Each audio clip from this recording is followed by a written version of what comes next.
The fourth news post में आपका स्वागत है। मैं हूं एस कुमार। इट्स हेडलाइन में जल्दी से देखते हैं आज की कुछ खास खबरें। आज शुक्रवार को उच्चतम न्यायालय ने इलाहाबाद हाई कोर्ट के उस आदेश के खिलाफ अपील पर विचार करने से मना कर दिया जिसमें एक जनहित याचिका दायर की गई थी। इस जनहित याचिका में मथुरा में शाही ईदगाह मस्जिद को हटाने और उस स्थान को कृष्ण जन्मभूमि के रूप में मान्यता देने की मांग की गई थी। जस्टिस संजीव खन्ना और जस्टिस दीपांकर दत्ता की पीठ ने कहा कि इस मामले पर कई अन्य मुकदमे भी लंबित हैं और ज्यादा मुकदमे करने की कोई जरूरत नहीं है। हाई कोर्ट के जजों की नियुक्ति को लेकर सुप्रीम कोर्ट के कोलेजियम ने 5 जजों की नियुक्ति करने की सिफारिश की है। यह कोलेजियम भारत के चीफ जस्टिस डी.वाई. चंद्रचूड़ की अध्यक्षता में गठित था। आपको बता दें कि कोलेजियम के द्वारा दिए गए नामों की सिफारिश भारत सरकार के पास जाती है और भारत सरकार नाम पर फैसला लेती है। इनमें से 2 नाम एडवोकेट रोहित कपूर को पंजाब और हरियाणा हाई कोर्ट के न्यायाधीश के रूप में और अभय आहूजा जो मुंबई हाई कोर्ट के अतिरिक्त न्यायाधीश हैं को स्थायी न्यायाधीश के रूप में नियुक्त करने की सिफारिश की है। झारखंड में अवैध खनन मामले में जांच कर रही प्रवर्तन निदेशालय के अनुसार साहेबगंज के उपायुक्त रामनिवास यादव और राजेंद्र दुबे और झारखंड के मुख्यमंत्री के प्रेस सलाहकार अभिषेक प्रसाद से जुड़े परिसरों में लगभग 36 लाख रुपए नकद बरामद किए हैं। प्रवर्तन निदेशालय ने 12 स्थान पर छापेमारी की थी। तलाशी अभियान के दौरान कई आपत्तिजनक दस्तावेज, कुछ डिजिटल उपकरण भी बरामद किए गए हैं। भारत के पूर्व राष्ट्रपति रामनाथ कोविंद की अध्यक्षता में गठित एक उच्च स्तरीय समिति ने एक राष्ट्र एक चुनाव के तहत एक साथ चुनाव कराने के लिए मौजूदा प्रशासनिक ढांचे में बदलाव करने के लिए जनता से सुझाव मांगे हैं। यह बात एक सार्वजनिक नोटिस के तहत जारी की गई है। इस समिति ने आम जनता को वेबसाइट onoe.gov.in या ईमेल के माध्यम से लिखित रूप से सुझाव भेजने के लिए आमंत्रित किए हैं। नोटिस के मुताबिक 15 जनवरी तक भेजे गए सुझाव पर विचार के लिए उन्हें समिति के सामने रखा जाएगा। आपको बता दें कि वन नेशन वन इलेक्शन का कॉन्सेप्ट इस बात पर आधारित है कि देश में होने वाले लोकसभा चुनाव और सभी राज्यों में होने वाले विधानसभा चुनाव एक तय समय में एक साथ पूरे देश में कराए जाएं। कुछ लोग इसके पक्ष में हैं और कुछ लोग इसके विपक्ष में हैं।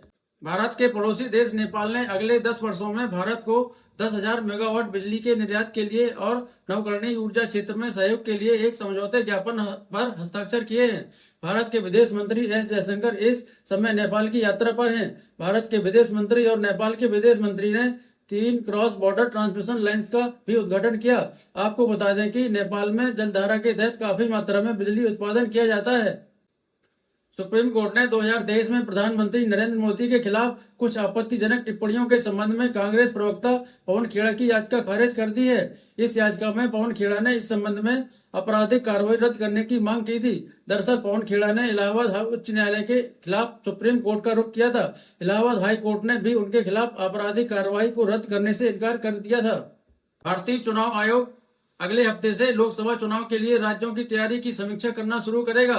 इस संबंध में मुख्य चुनाव आयुक्त राजीव कुमार और चुनाव आयुक्त अनूप चंद पांडे और तरुण गोयल आंध्र प्रदेश और तमिलनाडु भी जाएंगे। आपको बता दें कि लोकसभा चुनाव की तैयारी की निगरानी के लिए चुनाव आयुक्तों ने लगभग सभी राज्यों का दौरा किया है।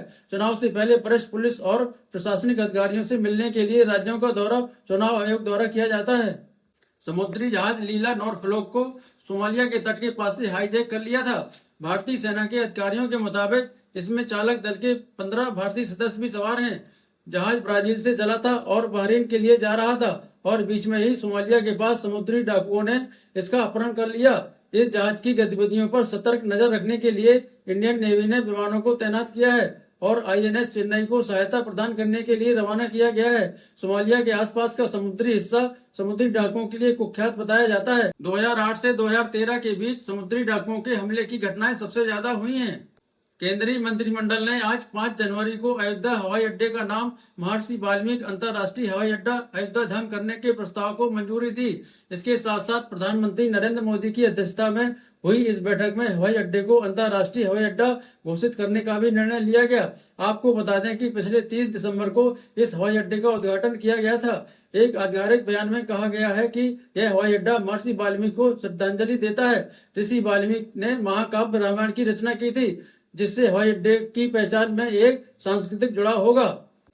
Smugglers and foreign exchange manipulator अधिनियम के तहत भगोड़े गैंगस्टर दाऊद इब्राहिम के परिवार के सदस्यों से जुड़ी 2 संपत्तियां सफलतापूर्वक बेच दी गई। इस नीलामी में 4 संपत्तियों को शामिल किया गया था, जिनमें से 2 बिक गई और 2 नहीं बिक पाई। आपको बता दें कि दाऊद इब्राहिम भारत में कई आपराधिक गतिविधियों में वांछित है। कुछ रिपोर्ट के मुताबिक वह मर चुका है और कुछ के मुताबिक पाकिस्तान के कराची शहर में रहता है। दिल्ली उच्च न्यायालय ने शुक्रवार को मेंटल डिप्रेशन से पीड़ित एक विधवा महिला को 29 सप्ताह के गर्भ को समाप्त करने की अनुमति दे दी।